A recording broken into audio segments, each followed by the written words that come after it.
My question is to my friend from Iran, because I happened to come in late. I missed, I'm told, excellent presentations by the previous speakers. But my question to you, sir, is more out of ignorance than anything else.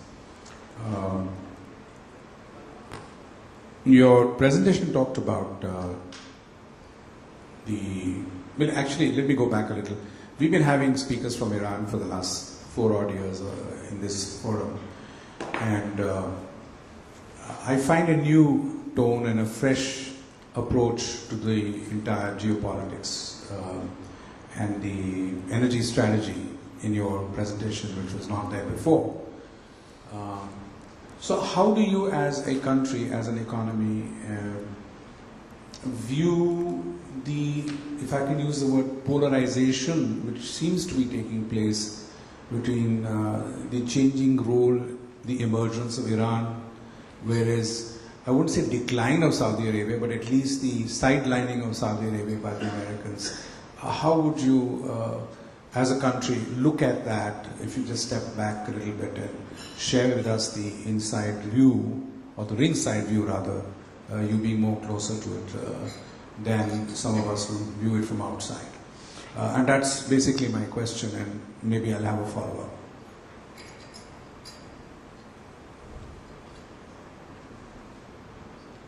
Mr. Bazeka, please. Okay. Well, relations with Saudi Arabia is such a complicated issue in Iran.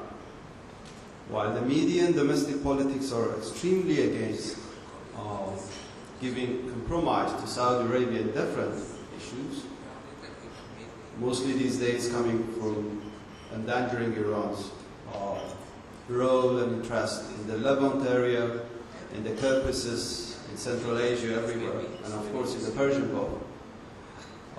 The government of Iran would like to increase relations with Saudi Arabia. It has always been there.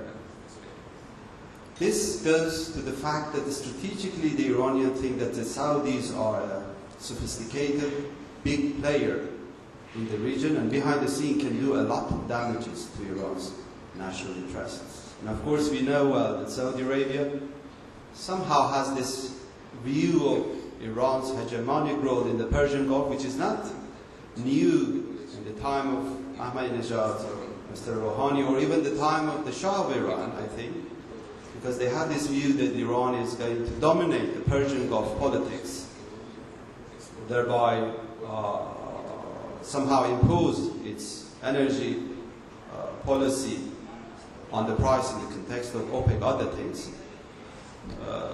But Iran is well aware of this fact and is trying to manage the damages that can come from Saudi Arabia. I can take you to the recent relations. Of course, the two sides have conflicts in the Syrian crisis, which is very obvious, to the extent that many believe that without Iran, Saudi Arabia cooperation, the Syrian crisis is not going to be settled, which I believe it is so. And I think here that the US is playing a bad role, an old-fashioned style in terms of somehow trying to contain regional countries by each other. I think the US needs a new style, sophisticated style to encourage regional cooperations, because by that I guess the energy security will be better preserved somehow. But again, I think Iran will continue to encourage Saudi Arabia to cooperate with Iran, not only on the regional politics, regional issues, even between Iran and US relations. And I can tell you that Dr. Zarif, Iran's foreign minister, is busy in Tehran to try to get attention of the Saudis, trying to tell them that we are ready to increase relations with Saudi Arabia.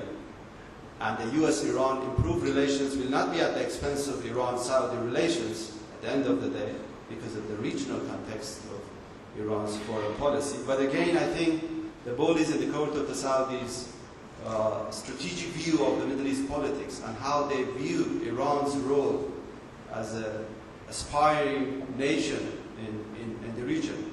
And I think with the moderate government in Tehran, I hope hope that the Saudis could come around trying to improve relations with Iran. So, A follow-up on that quickly. I'm sorry, I don't want to dominate here.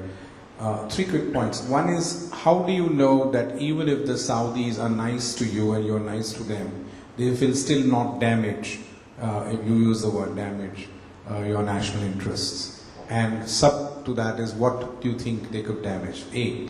B. What do you think of the recent statement made during the visit of the Crown Prince of Saudi Arabia to Pakistan, where Syria prompted came into that narrative, as you know, on the newspaper coverage, and my friend Mr. Panthasati also covered it. what was the news, sir? Basically, it amounted to saying that they wanted the resolution which would replace Assad to come into place. And I think your government has reacted to it. But what is the feeling of this whole Saudi approach to Syria? Saudi approach to Syria. Okay, I think you better write it down. It's getting complicated. The third part, what is the, you alluded to the US. What do you think is the US game plan and the fact that the shift in US energy dependence from, shall we say, the Middle East as a percentile of their requirement to their own shale gas revolution?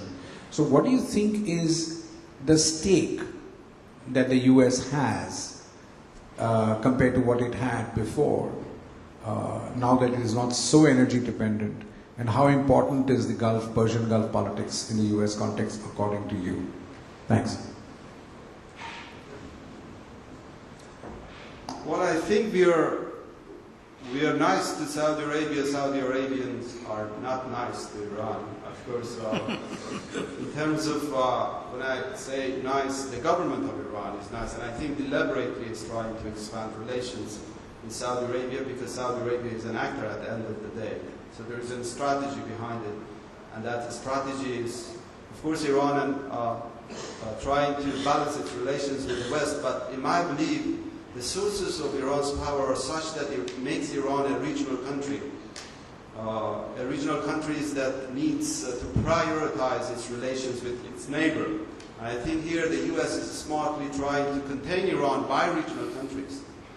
And that is something that leads me to think that Iran should do the same, trying to diffuse the US role by expanding relations with regional countries. So that's a strategy.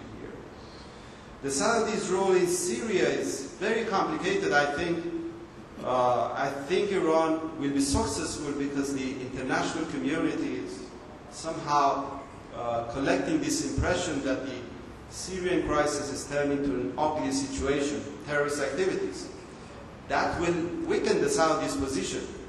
It doesn't matter that the Saudis are supporting the extremist Al-Qaeda elements or moderate violent groups. The Saudis will be isolated soon.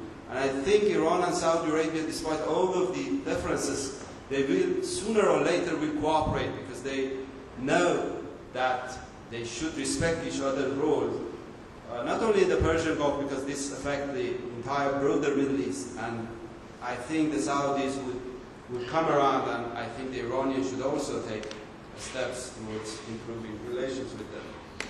But regarding the U.S. view of the Middle East and the less importance that was mentioned this morning, I don't think this is a right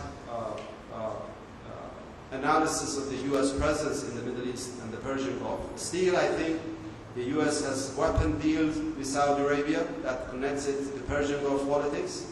The Syrian crisis, which matters a lot for the U.S.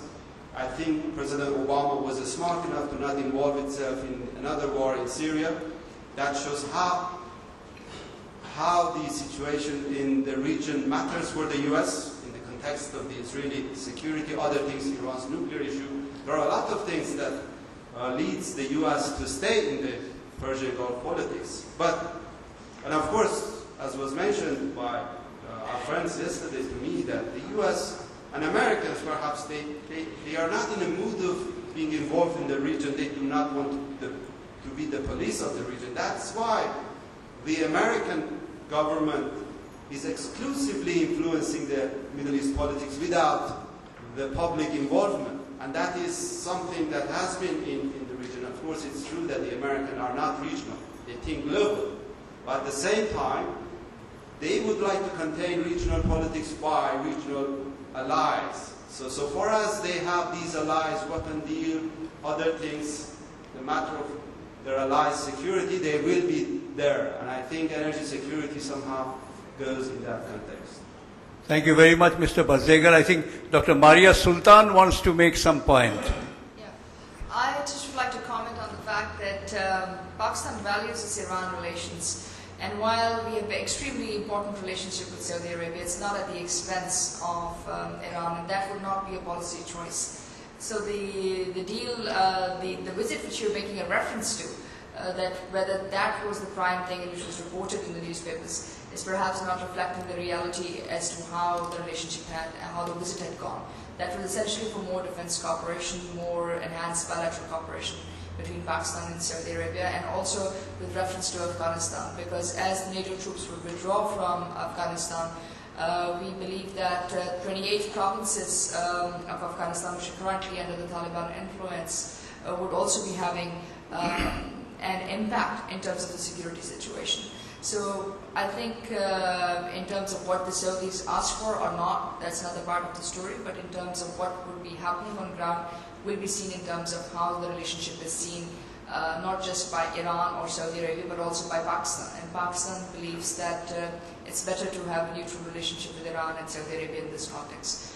And just one small point on the IP thing. One of the reasons that why the IP negotiations with Iran have withheld, have not gone, is also because of the pricing matter.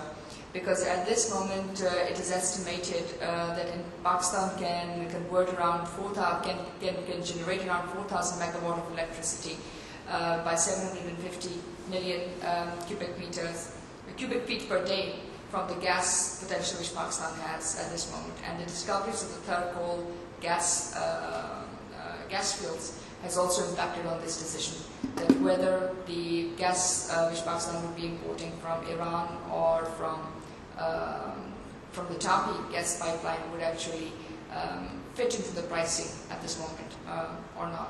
And just last but not least, its efficiency will depend, will depend whether or not it could go to India or it could go to China. So that's one of the reasons that it is being held, not primarily because of the reference which my colleague had just stated. Thank you very much, Dr. Sultan, for your comments. Are there any other questions? Yes, please. I've just got one small question for Dr. Maria. Pakistan's total fuel requirements is in the range of petroleum product requirements in the range of about 23-24 million tons, out of which I think you have got a refining capacity of about 7 to 8 million tons. While India, which is your next door neighbor, has a surplus of 60 million tons. So your deficit in petroleum product you do make up by sourcing from maybe most of it from Middle East and other countries. There has been several visits of delegation both sides. I was also part of one of the delegation which visited Pakistan last year, and we had very serious discussion in terms of freezing the quality, freezing the products, etc. There were initial enthusiasm, but I think somewhere it is lost now. We may have so many other issues, but we have also issues with China. But with Chinese companies, we have been doing very large volume of business. Like I have registered Unipec, Sinopec, PetroChina, and they buy products from us, while they participate in a tender. So there is a regular business activities with the Chinese companies. We meet them regularly either in India or Singapore. So why not this is happening? I think there could be a greater push from Pakistan side. Here we are sitting with surplus products, and the issue is basically getting lost in, say, some small minor trivial issues like liquid cargo cannot go across Wagah border, while solid cargoes can go. These very trivial issues are there, which is really preventing the trade to start. I've also registered one for my company. I've registered one Pakistani trader from Karachi. It took me a lot of time in terms of, because there is a part of corporate governance. Like even if I have to register some multinational, I have to follow a process. But from that side, there was a lot of resistance to reveal data, etc. on those things. But I feel here there is very, very proactive steps has to be taken by Pakistan on this side. And one small question for Iranian gentleman, that Iran was exporting about 3 million barrels before this sanction came. So post-sanction, the biggest, I believe, 4. Now you have come down to about 1.2. So the biggest beneficiary of this sanction has been your other friends in Middle East countries, like Saudi and Kuwait and North, where the exports have jumped up. India, which used to be the number 2 buyer of Iranian crudes, so now your position has come down because there are no banking channel available today. Virtually whichever company is buying from Iranian company is buying in Indian rupees, 45% of it, and balance it will be paid as and when there is a channel established for payment. In fact, it requires a lot of diplomacy, energy diplomacy from your side to resolve the issues, because beside whoever has been the beneficiary, and this is in India as a country is a loser because ultimately we are paying a higher price. Iranian used to offer us much better payment terms compared with the other suppliers, and which has also forced us to look at other countries other than Middle East. There has been crude oil has started moving from Latin American countries in a much bigger quantity. Even crude movement has started from Canada. Because we were quite perplexed why it depends so much on Middle East and these countries when the issue is not getting resolved. Sir, you have asked questions to 3 of our speakers, I think. Two, Pakistan, two, mainly sir. Pakistan and from Iran. Iran, yeah. So would you like Dr. Maria to respond first, or would you like to respond first? After that, Mr. Barzegar can respond. So thank you so much for the question. I don't know how honest you want me to be, but I'll try my best to be as honest and succinct as I can be of the issue. There is no doubt that we want to have better relations and better trade relations with India in terms of, at least for this government's initiative, that's the prime focus which they're looking at. But the reality is that there is right now recalibration within Pakistan in terms of what should be the future energy basket mix which we should be having, number 1. Number 2, what should be the price stability for it? And number 3, what should be the resource dependency index vis-a-vis supply and demand? There are 2 facts which, because I ran my presentation a little bit faster, there are 2 facts which Pakistan is right now concentrating. One is to go with more stable partners with less political mileage attached to it. With India, the costs at the political level are quite high, because it's not purely a trade relationship which we would be looking at. It would also be the political relationship which you have to see, and we understand that the relationship between India and Pakistan is cyclic. Once there is normalization, it is fair enough, but once there is a bit of a crisis, everything comes to a ground zero. So that is not good if you are having trade and energy relations. Yes, the argument is made that if there is energy and trade relations, this would allow for stability. But that would depend in terms of the volume of trade, the mix which it would be adding, and also how many potential people it would be affecting.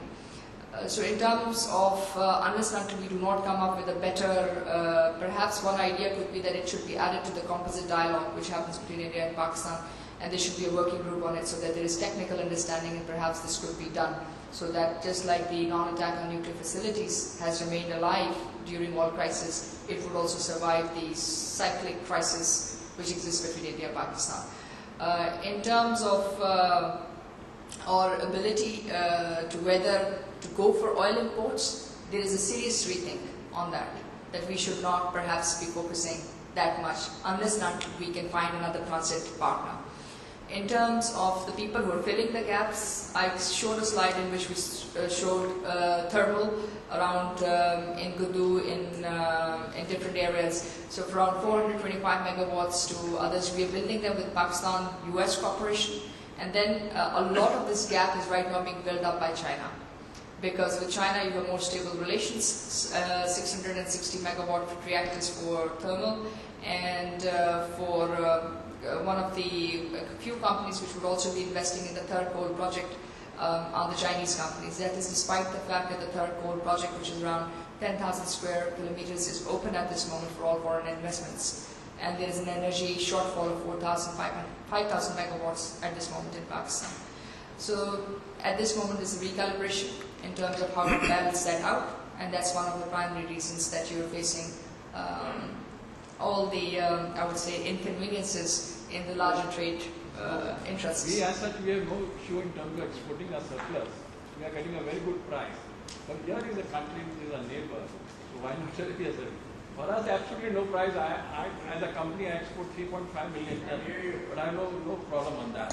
Sir, we take your it's point. It's a issue where, perhaps why not to Pakistan? Why we are...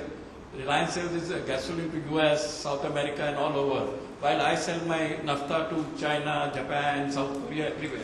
You are right, but unfortunately you did not have 3 wars of Pakistan. And I think India and Pakistan have a precarious past, and unfortunate as it is, we have had recent crisis points from 1999, 2001, 2002, 2007, 2008, 2011. So it's a question of the complex relationship which exists. It's unfortunate, but that's the reality in which we live. Thank you. Thank you very much, Dr. Maria. And Mr. Barzegar, may you kindly respond to... I thought it was more a comment, but I respond on that. Well, the moderate government in Iran is busy to convince the Iranian people that the West is not a threat somehow, and we need to manage it.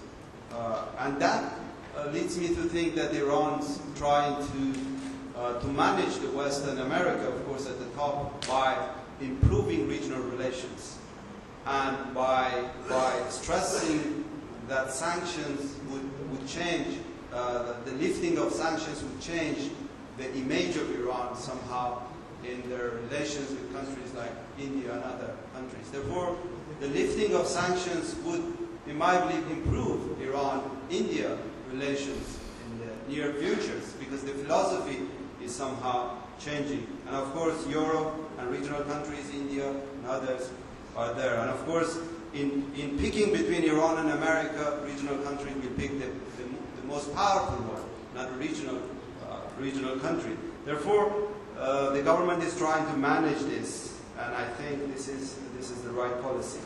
In terms of coming back to its rightful position in OPEC, it was 4 million, now it's 1.2.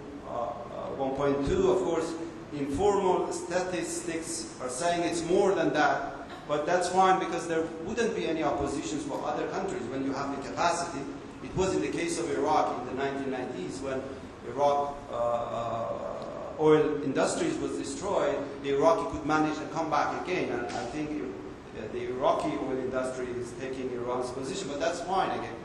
I think cooperation in the context of OPEC will go ahead and Iran will come back to its rightful position.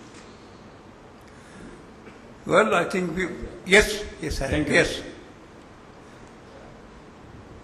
Mr. Dole wants to say a few words or ask a question. I loved listening to Maria, and just to share with her, while we have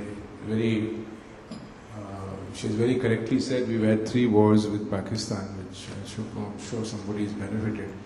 But at the end of the day, when you do your energy planning, and I've had the pleasure, if I can use the word, of being there over the last 14 months, 4 or 5 times, and have interacted with the previous government and the new government.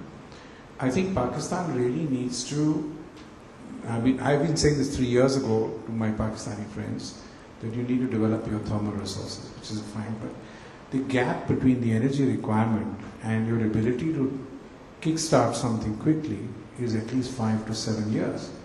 The Chinese may promise you 3 years, which is great. We've had some experiences with Chinese equipment in India.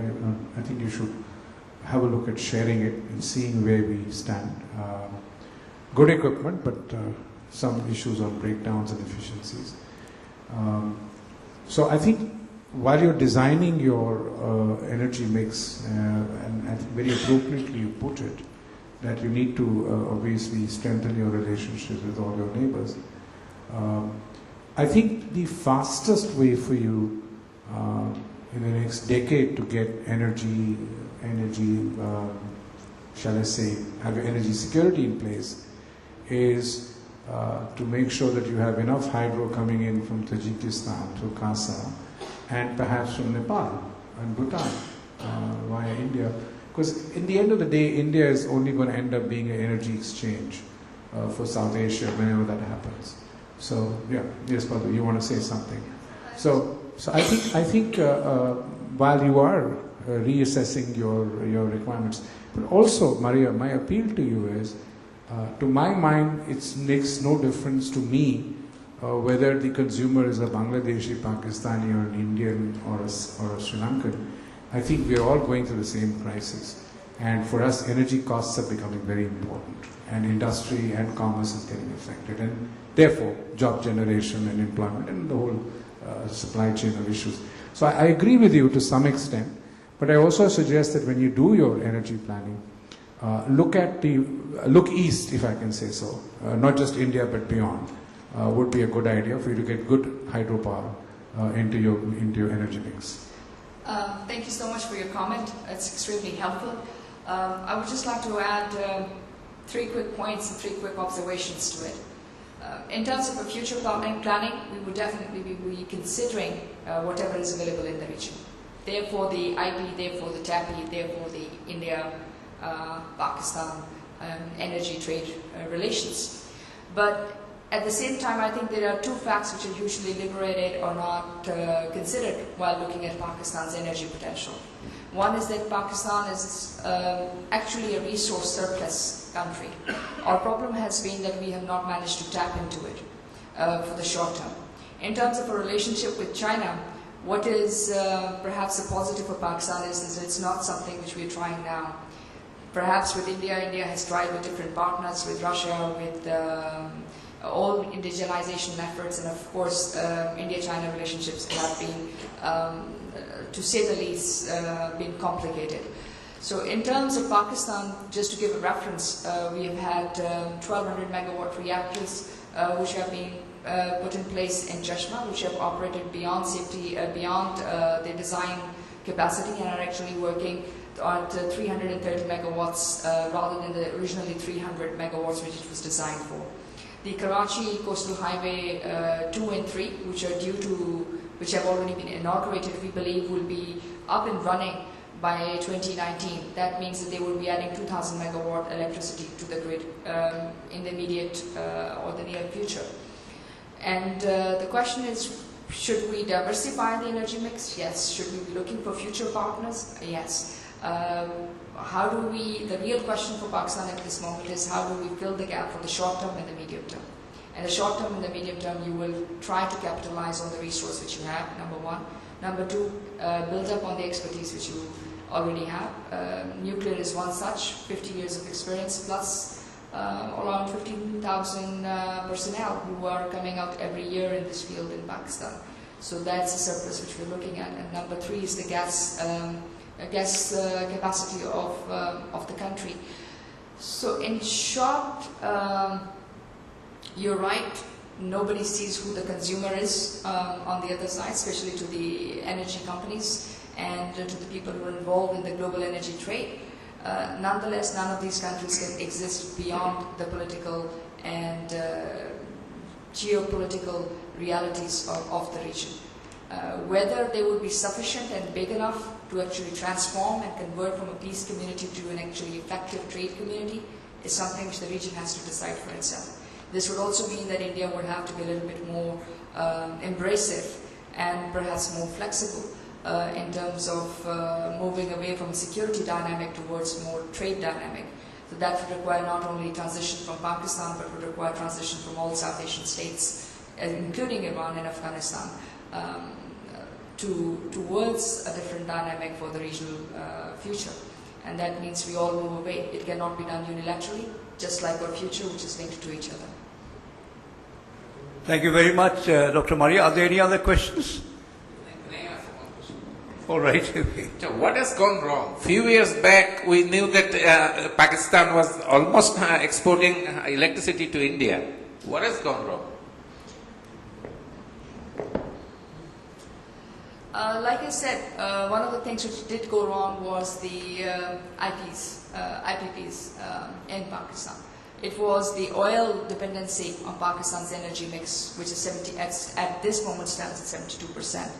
And once the global oil prices fluctuated, so did our capacity to generate. That was one.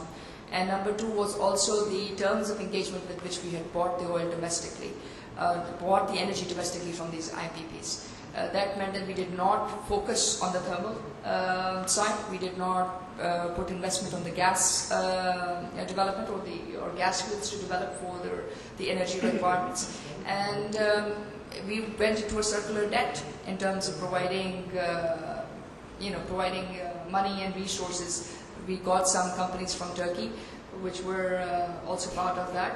And in short, I think it was lack of foresight which created this energy mix to be so singularly dependent on the oil while not harnessing the other alternative sources which would have been there, or not even developing the transit trade or the energy transit potential of Pakistan to that level. And that's the reason that you are facing this. We hope that this will be corrected in future. And at least there's a cognizance of it, number one. Number two, there's deliberate effort. $800 million have been set aside just to build the gas distribution networks of Pakistan. That is both for SUI Northern and SUI Southern gas. And this have been set aside for this government for the next 3 years. So we hope that this will allow for the transmission lines wherever they're lacking, especially on the bordering areas between Pakistan and India, and Pakistan and Afghanistan and Iran. Thank you.